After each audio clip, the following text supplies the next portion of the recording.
बुराई तो एक सेकंड में आ जाती है इंसान में। वो तो उसकी तरह से जैसे बनी बनाई चीज को गिराने में देर नहीं करते, उसी प्रकार से बुराई का गुण है।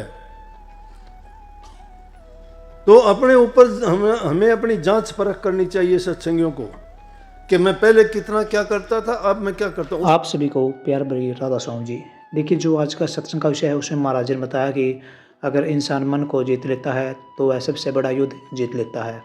सतगुरु शरण में रहो, बाकी सतगुरु अपने आप ठीक कर देंगे। गुरु के चरणों में सच्चा प्रेम और विश्वास रखो, यही जीवन का सार होता है। और साथ ही गुरु महाराज जी ने बताया कि नाम ही सबसे बड़ी दवाई होता है। जब दुख चिंता भरम सताए तो नाम का सुमरन करो, सब कुछ शांति में बदल जाएगा। और साथ ही गुरु महाराज जी ने बताया कि जिसने सेवा सुमरन और सत्संग अपना लिया, उसने अपने जीवन के लक्ष्य को पा लिया। संसार में जो भी मिलता है वह अस्थायी है, केवल नाम ही एकमात्र ऐसा साधन है जो स्थायी है। और साथ ही गुरु महाराज जी ने बहुत प्यार भरी सब बातें सत्संग में बताई है। तो चलिए आपका कीमती सम्मिलित सत्संग को शुरू करते हैं। कृपया सत्संग को पूरा सुनकर पुण्य भागीदार अवश्य बनिए। राधा स्वामी। वैद्य की लीजिए, रामचंद्र जी और रावण का युद्ध होता है लंका में। लक्ष्मण जी मूर्छित हो जाते हैं युद्ध के मैदान में। रामचंद्र जी विलाप करते हैं कि हाय क्या हुआ, अब इस कैसे बचेगा, कोई तरीका नहीं, कोई वैद्य नहीं, कोई हकीम नहीं, किससे कहें। सब पछताने लगे कि कोई भी अब तो ऐसा उपाय नहीं है कि लक्ष्मण जी को जिंदा किया जा सके। विलाप जब कर रहे थे तो उसी टाइम हनुमान जी को बुलाया गया।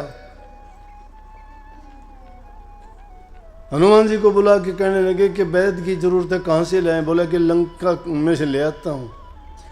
लंका नगरी के अंदर हनुमान जी जाते हैं और वैद्य का घर पूछते हैं। वैद्य को लेने के लिए कहते हैं कि वैद्य से कहने लगे कि इस प्रकार से श्री राम के भाई छोटे लक्ष्मण मूर्छित हो गए हैं और उसके लिए आपको जाके देखना पड़ेगा, दवा देनी पड़ेगी। बोले चल पड़ूंगा। लेकिन हनुमान जी बड़े बुद्धिमान थे, तो कहते हैं कि उनको पता था कि अगर ऐसा हुआ तो रावण जो है उसको सजा देगा और वो तो बहुत गलत होगा। उन्होंने कहते हैं कि उसको घर के समेत ही उठा लिया। पहाड़ की बात तो इतनी उठा के कहते हैं कि हनुमान जी संजीवनी बूटी के लिए पहाड़ ले आए, लेकिन उस वैद्य को बचाने के लिए क्या किया कि उसके घर समेत ही उसको पूरा मकान ही उठा के युद्ध के मैदान में ले गए। वैद्य जी चले गए, क्यों इसलिए लेके गए मकान को, और हुआ भी। रावण ने अपने सैनिकों को उनको भेजा कि देखो कि अपने वैद्य को तो नहीं लेके गए। वो उनको पता लग गया था कि लक्ष्मण मूर्छित है, तो उनको जरूरत पड़ेगी वैद्य की, डॉक्टर की, हकीम की। तो जिस मोहल्ले में वैद्य रहता था सब घूम के चले गए, उसका घर ही नहीं मिला। बोले रहता तो यहीं था, लेकिन वो पता नहीं कहाँ गया, उसको घर ही नहीं मिला। और वहाँ वैद्य जाके कहने लगा, अगर वैद्य चाहता तो कहता कि हमारे राजा से तो युद्ध है और मैं तेरे भाई को क्यों ठीक करूं। लेकिन नहीं, वैद्य ने वैद्य धर्म को निभाया। ये मर्यादाएं होती हैं। क्या हम सत्संगी बन के अपनी मर्यादाओं का पालन करते हैं? आज जिसको देखो वफादारी नहीं है किसी के अंदर। जिसका हित करते हो दुश्मन बन जाता है, जिसकी भलाई करते हो वही तुम्हारे साथ दुष्टता करता है। दूसरा नहीं करता, जिसका हित करते हो वो करता है। जितना जिसका ज्यादा भला करते हो उतना ही बड़ा दुश्मन बनता है। क्या हो गया इस देश में? कहाँ गई शांति, कहाँ गायब हो गई? दुनिया का सिरमौर था धर्म के मर्यादाओं में, अपनी संस्कृति में जाना जाता था। यहाँ अतिथि को देवता मानते थे। अब तो भाई भाई का गला काटने को तैयार है। कहाँ गए अच्छे संस्कार? इतने धर्म यहाँ हैं, इतने प्रचार यहाँ होते हैं, इतनी कथाएं इतनी होती हैं, इतने संत महात्मा रात दिन लगे रहते हैं, फिर भी बदलाव क्यों नहीं आता? किसी एक चीज से बदलाव नहीं आएगा। हमारा सब का सब वातावरण खराब है, हमारा खान पान अशुद्ध है, जिस हवा में सांस लेते हैं वो भी अशुद्ध है, जो पानी पीते हैं उसमें भी जहर मिला हुआ है, जो दूध घी मक्खन जो भी चीज़ जीवन चलाने की है अनाज तक की सब विषाक्त है, सब में जहर है। अपने लालच के लिए, अपने लाभ के लिए, अपने स्वार्थ के लिए हर आदमी ने चाहे कोई किसान है, चाहे कोई डॉक्टर है, चाहे कोई इंजीनियर है, चाहे कोई भी व्यवसाय करता है, वो ये परवाह नहीं करता कि तेरे ऐसा करने से कितना नुकसान होगा, कितने लोगों को रोग होंगे, कितनी बीमारी लगेंगी, कोई परवाह नहीं करता। किसान खाद पे खाद डाले जा रहा है, जहर की स्प्रे पे स्प्रे किए जा रहा है, नए नए रोग, नई नई बीमारियां, जवान जवान बच्चों की मौत हो रही हैं। 20-25 साल की उम्र में हार्ट अटैक पता नहीं लगता, स्वस्थ है, बैठा रह जाता है। विचार नहीं मिलते, भाई भाई के नहीं मिलते, पिता पुत्र के नहीं मिलते, सास बहू के नहीं मिलते, बहन भाई के नहीं मिलते। कारण क्या है? यही कारण है, हर चीज अशुद्ध हो गई। हमारे खून में वो चीजें इतना विषाक्त हो चुका है कि हमें अपने आप से भी, ये नहीं दूसरों के साथ, हम अपने आप से भी नफरत करते हैं लोग, काफी लोग तो। सुसाइड करने का क्या मतलब, वो तो अंत अपने आप होना। कितने लोग सुसाइड कर जाते हैं, कोई फांसी लगा लेता है, कोई पानी में कूद जाता है, कोई स्प्रे पी के, कितनी घटनाएं होती हैं रोजाना। इन घटनाओं का कारण आखिर क्या है? यही कारण है कि हमने सब मर्यादाओं को लांघ दिया। लेकिन बात मैं कह रहा था, वहां पे वैद्य ने ये कहा, भाई मेरे पास दवाई तो है नहीं, लेकिन मैं दवाई बता देता हूँ। और ये इतने भयानक रोग है इनको कि अगर दिन उदय होने से पहले वो दवाई नहीं मिली तो लक्ष्मण जिंदा नहीं रह सकता। कैलाश पर्वत पे दवाई मिलेगी, संजीवनी बूटी, और उसको दिन निकलने से पहले लेके आए। हनुमान जी बोले मैं अब लेके आता हूँ। हनुमान जी रात रात में जाता है, दवाई की पहचान नहीं होती, उस पर्वत का हिस्सा ही उखाड़ के ले आता है और वैद्य के सामने रख देता है, जोन सी है वो पहचान ले और ये दवाई दे। और उसने दवाई दी और दवाई देते ही ठीक हो गए। ये वैद्य का काम था। वैद्य अपनी मर्यादाएं नहीं लांघते थे, पालन करते थे उन नियमों का, बातों का। आज तो हम इंसानियत की बातों का ही नहीं करते। कितने लोग मेरे पास आते, कोई आके कहता है मेरे पैसे लेके मुकर गया, क्या कहता है किसको दिए थे, मेरे को दिए नहीं। कोई कहता है इतने नहीं दिए। कोई किसी की जमीन को, कोई किसी के प्लाट को, कोई किसी के मकान को घेर लेता है, कोई कुछ, कोई कुछ। अजीब अजीब बातें हैं। अरे ये नहीं सोचते जो चीज़ें आज इस पर मेर जमा रखी है, इस पर पहले किसी और की मेर थी और हमारी भी नहीं रहेंगी। जब जाओगे दुनिया से लंगोटी भी तोड़ लेंगे तुम्हारी, सब टिटोड़ लेंगे, कुछ नहीं, एक 1.25 गज का चीथड़ा ऊपर डालेंगे, तुम्हारा घर शमशान घाट में होगा। एक मुट्ठी राख बनेगी, वो भी पता नहीं कहाँ उड़ती फिरेगी। किन चीज़ों के लिए हम ऐसा करते हैं, कितने दिनों के लिए ऐसा करते हैं? जीते जी हमें वो काम करना चाहिए जिससे हम प्रभु के श्री चरणों में जाके समा जाएं और रोज रोज के जन्म मरण और झंझटों से छुटकारा पा जाएं। तो ये है वैद्य का, राजा का काम। राजा को न्याय करना चाहिए। अगर अन्यायी राजा है तो उस राज्य में रहना नहीं चाहिए। लेकिन जो राजा न्यायकारी होगा, प्रजा का पालक होगा, वो समझो कि उसी को राम राज्य कहते हैं। इसको राम राज्य नहीं कहते कि एक को छाती से लगा ले, दूसरे को सजा दे दे, एक को फांसी पे चढ़ा दे और एक को खुला छोड़ दिया जाए। नहीं, अगर अन्याय करने वाला कोई है, चाहे मेरा है चाहे वो किसी और का है, न्याय बराबर होना चाहिए।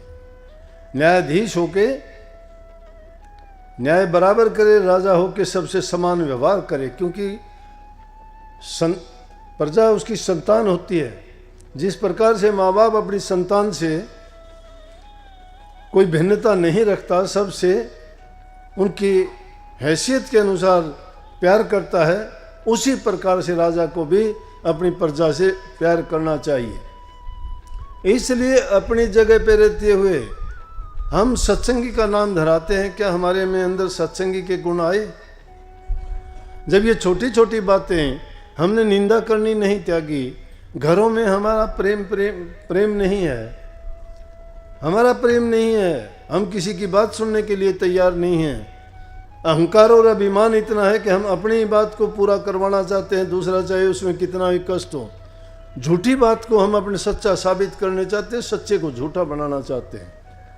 लेकिन सांस को आँच नहीं होती तो कहते तो हैं, लेकिन आज तो ज़माना ऐसा आ गया कि सांस तो दब के रह गई, झूठी सच हो जाती है। लेकिन हमारे लिए ये बात नहीं है। जिस रास्ते पे चले हो उस रास्ते का ये गुण है कि उसमें पूरे विश्वास के साथ, पूरे श्रद्धा और यकीन के साथ तुम अगर उस नाम का सुमन करते हो, चिंतन करते हो, भजन करते हो, तुम्हारी मनोवृत्ति बदल जाएगी। तुम्हारे जो अंदर में बुरे ख्याल विचार हैं वो अच्छाई में बदलने चाहिए, लेकिन वो एक दिन में नहीं होगा। उसके लिए मैंने बताया वो ज़रूरी चीज़ें हैं, वो ज़रूर होंगी। इंसान को उसका संग बिगाड़ देता है। एक बुरा आदमी हजारों आदमियों को बुरे रास्ते पे चला देगा। एक नेक इंसान इतने आदमियों को शायद अच्छे रास्ते पे नहीं चला पाएगा। नेक करने वाला करता है, लेकिन नेकी करने की बात तो मैं कितनी बार कहता हूं। तुम मिट्टी से ईंटें बनाते हो, पत्थर को पीस के सीमेंट बनाते हो, कितनी मेहनत करके मकान खड़ा करते हो, महीनों सालों लगा देते हो बनाने में, लेकिन जब गिराने लगते हो तो मिनटों और घंटों में उसको गिरा देते हो। कितनी मेहनत की गई थी, कितनी उस पर आपने अपना धन लगाया था, कितना उसके लिए कष्ट आपने उठाए थे। बनाने में तो इतना टाइम लगा, लेकिन गिराने में क्या टाइम लगा। ये दुर्गुण हैं।